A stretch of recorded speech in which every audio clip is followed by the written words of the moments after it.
तो चलिए आज हम देखेंगे अध्याय नंबर 13 पृष्ठीय क्षेत्रफल और आयतन। ये चैप्टर पूरी तरह से त्रिविमीय है। इसमें जो प्रश्न है वो त्रिविमीय आकृतियों पर आधारित हैं। हमसे त्रिविमीय आकृतियों का आयतन पूछा जाता है, पृष्ठीय क्षेत्रफल पूछा जाता है, संपूर्ण पृष्ठीय क्षेत्रफल पूछा जाता है। तो देखिए साथियों, जो त्रिविमीय आकृति हैं हम उन्हें टू विमीय किसी भी बोर्ड पर या पेज पर नहीं बना सकते, बस मान सकते हैं। जैसे आप अपने सामने देख पा रहे हैं, ये बना है बेलन, लेकिन वास्तव में ये बेलन नहीं है क्योंकि ये टू विमीय पर बना है और आकृति त्रिविमीय है, तो इस पर हम सही से नहीं दिखा सकते। इसलिए मैंने आपको सही से समझाने के लिए कुछ मॉडल्स का यूज़ करूँगा इस पूरे अध्याय में, जिससे ये बहुत ही आसानी से आपको समझ में आएगा। जैसे बेलन है तो हम बेलन को ऐसे समझेंगे कि ये बेलन है। ये क्या है? बेलन है। अब बात करें कि बेलन के आधारित जो प्रश्न होते हैं वो इसके संपूर्ण पृष्ठ पर बनते हैं, वक्र पृष्ठ पर बनते हैं, आयतन पर बनते हैं। तो इसका आयतन क्या होता है? आयतन का मतलब है इसमें ये जो हमारा बेलन है, अगर इसमें हम हवा भरी जाए तो कितनी हवा भर जाएगी। ऐसे ही इसका पृष्ठीय क्षेत्रफल का मतलब है ये ऊपर वाला जो पार्ट है ये इसका क्या कहलाता है? पृष्ठीय क्षेत्रफल। ये गोलाई वाला भाग क्या होता है? पृष्ठीय क्षेत्रफल। तो पृष्ठीय क्षेत्रफल या फिर वक्र पृष्ठ, इसके लिए जो इसका फॉर्मूला होता है 2πRh। यानी हमने ये वाली पूरी पट्टी निकालना है, ये कितने हैं, तो इसके लिए फॉर्मूला लगाएंगे 2πRh। ऐसे ही संपूर्ण पृष्ठ की बात करें तो 2πRh प्लस 2πr²। ये 2πr² क्यों करते हैं? संपूर्ण का मतलब है पूरा पृष्ठ। अभी हमने देखा इसके लिए जो ऊपर वाला है अर्थात वक्र पृष्ठ के लिए 2πRh होता है। अब संपूर्ण पृष्ठ में आप ध्यान से देखेंगे तो इसमें हो क्या जाएगा, देखिए छोटे वाले से समझिए। संपूर्ण पृष्ठ में क्या होगा कि हमको एक तो ये भी ऐड करना पड़ेगा और दूसरा इसी तरह का जो नीचे का ढक्कन होगा उसे भी ऐड करना पड़ेगा। और ये आपको दिखाई दे रहा होगा, ये है क्या? ये है वृत्त। तो इस तरह से हम इसमें ऐड कर देते हैं, यानी जो वक्र पृष्ठ होता है उसमें कितना? 2πr², क्योंकि एक वृत्त का πr² तो दो का कितना हुआ? 2πr²। तो इस तरह से हम बहुत ही आसानी से समझेंगे। ऐसे ही शंकु है, शंकु पर आधारित जितने प्रश्न हैं उन्हें भी बहुत शंकु की मदद से हम समझ लेंगे। फिर इन पर अध्यारोपित करके जो प्रश्न बनते हैं उन्हें भी हल करेंगे। तो चलिए फिलहाल आज का करते हैं अपना ये प्रश्न। प्रश्न नंबर हमारा 2 है। प्रश्न नंबर 2 क्या कहता है? प्रश्न नंबर 2 में कहा गया है कोई बर्तन एक खोखले अर्धगोले के आकार का है। कैसा है? अर्धगोले आकार का है। तो देखिए मैंने मान लिया कि मेरे पास ये क्या है? एक अर्धगोला है। कैसा है? ये पूरा गोला था जिसे मैंने बीच से काट दिया है, तो ये क्या बना? अर्धगोला। तो मैंने मान लिया सबसे पहले ये जो मेरा नीचे से लगा है ये क्या है? अर्धगोला है। उसके बाद में इस पर क्या अध्यारोपित किया जाता है? जिसके ऊपर एक खोखला बेलन अध्यारोपित किया जाता है। जैसे मान लीजिए इस पर ये वाला जो बेलन है वो क्या कर दिया जाता है? अध्यारोपित। ये थोड़ा छोटा है तो मैं मान लेता हूँ ये मेरा खोखला बेलन है, जिस पर क्या है?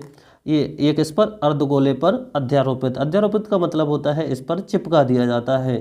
तो इस तरह से ये पूरी आकृति, मान लीजिए ये खोखला है तो इस तरह से ये पूरी आकृति बन जाएगी, एक खिलौना बन जाएगा। तो हमसे पूछा है बताइए अर्धगोले का अगर व्यास कितना है? अर्धगोले का व्यास कितना है? अर्धगोले का व्यास मतलब है ये। देखिए आपको ये भी चीज़ें नहीं समझ में आती होंगी। तो व्यास का मतलब है ये वाली लेंथ, यानी एक किनारे से दूसरे किनारे की जो लंबाई है वो क्या कहलाती है? ये वाली लेंथ, ये क्या कहलाती है? व्यास। तो हमें देखिए नीचे दिया है व्यास कितना है? 14। कितना है? 14 दिया है।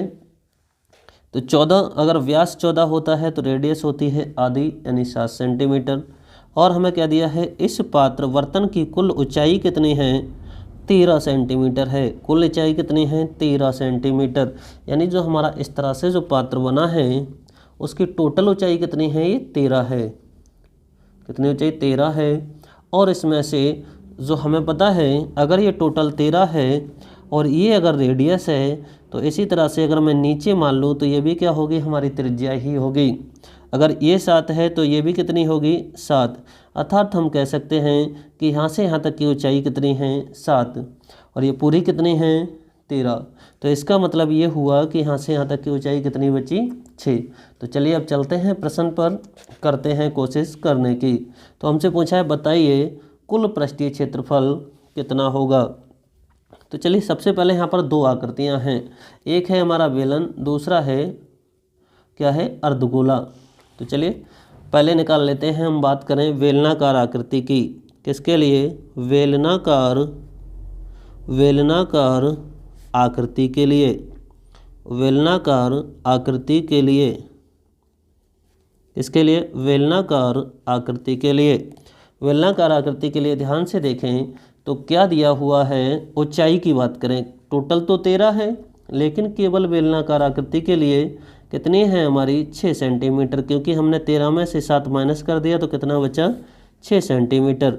तो बेलनाकार यानी बेलन की ऊंचाई, बेलन की ऊंचाई कितनी है, ऊंचाई दी है 6 सेमी, कितनी है, 6 सेमी। और हमें दिया है, देखिए यहाँ पर रेडियस कितनी दी है, यानी जो बेलन की त्रिज्या है, बेलन की त्रिज्या, तो बेलन की त्रिज्या जो हमें दी है वह कितनी दी है, 7 सेंटीमीटर, कितनी है, 7 सेंटीमीटर। और अगर हमें बेलन की ऊंचाई और त्रिज्या पता है तो मुझे बताइए बेलन का आयतन, बेलन का वक्रपृष्ठ, बेलन का वक्रपृष्ठ कितना होता है। वक्रपृष्ठ का मतलब अभी मैंने बताया, मैं पुनः बता देता हूँ। वक्रपृष्ठ का मतलब है ये ऊपर वाला टोटल भाग, तो वक्रपृष्ठ कितना होता है, 2πr/h।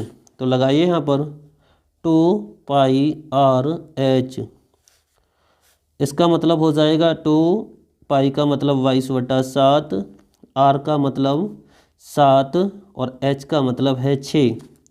तो यहाँ इसे हल करेंगे, देखिए 7 से ये 7 कट जाएगा, तो यहाँ से कितना बचेगा, यहाँ से बचा, ऊपर बचा 22 की अगर आप इससे करेंगे तो ये हो जाएगा 22 दूनी 44 गुने कितना 6 और सेंटीमीटर 2 बार मल्टीप्लाई होगी, इसलिए क्या आ जाएगा, स्क्वायर। तो ये हो जाएगा 24, 6 चौक 24, 4 6 चौक 24 और 2 कितना 26, यानी 264 सेंटीमीटर स्क्वायर। ऐसे ही हम निकाल लेते हैं किसके लिए, अगर बात करें, यानी जो हमारा बेलन है उसका वक्रपृष्ठ है, आंतरिक वक्रपृष्ठ या बाह्य वक्रपृष्ठ दोनों का एक ही है, क्योंकि ये कैसा है, खोखला है। तो कितना आ गया, 264 सेंटीमीटर स्क्वायर। अब बात करें किसके लिए, अर्धगोले के लिए, अर्धगोले के लिए, अर्धगोले के लिए, अर्धगोले के लिए ध्यान से देखें तो हमें दिया है अर्धगोले का व्यास, अर्धगोले का व्यास, व्यास कितना है, व्यास दिया है 14 सेमी।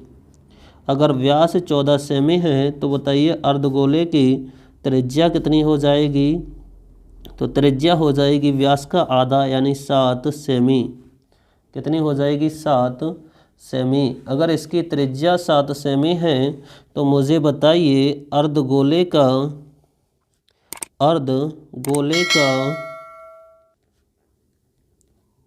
वक्रपृष्ठ क्या निकालेंगे, वक्रपृष्ठ या फिर पृष्ठीय क्षेत्रफल,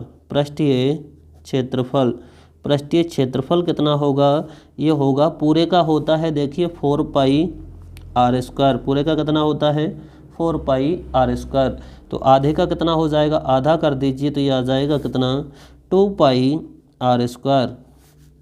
2π का मतलब 22/7, r का मतलब 7 गुणे 7, क्योंकि स्क्वायर है इसलिए हमने 2 बार मल्टीप्लाई की है, तो ये 7 से 7 कट जाएगा, तो ये हो जाएगा कितना, आप मल्टीप्लाई करेंगे तो ये 7 चौक 28, 7 चौक 28 और 2 कितना 30, यानी हमारा हो जाएगा 308 सेंटीमीटर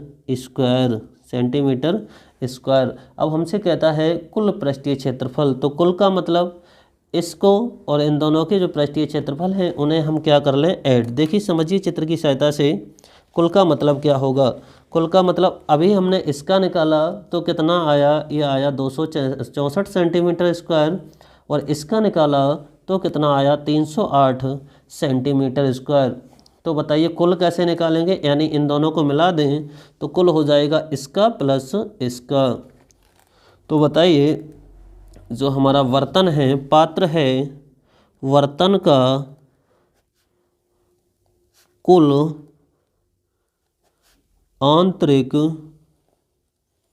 आंतरिक पृष्ठीय क्षेत्रफल किसके बराबर होगा? ये होगा वेलन का वक्र पृष्ठ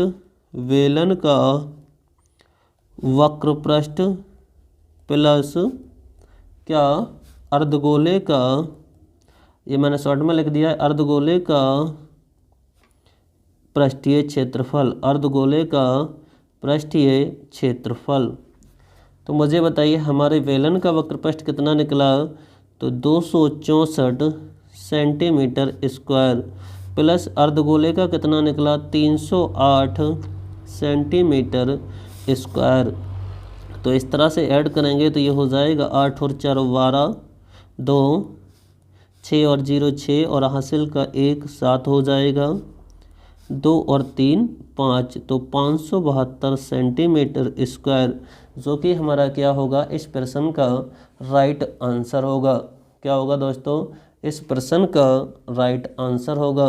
तो मैं समझता हूँ ये प्रश्न आपको आसानी से समझ में आया होगा। तो चलिए आज का वीडियो यहीं तक रखते हैं, मिलते हैं नेक्स्ट वीडियो में, तब तक के लिए बाय बाय।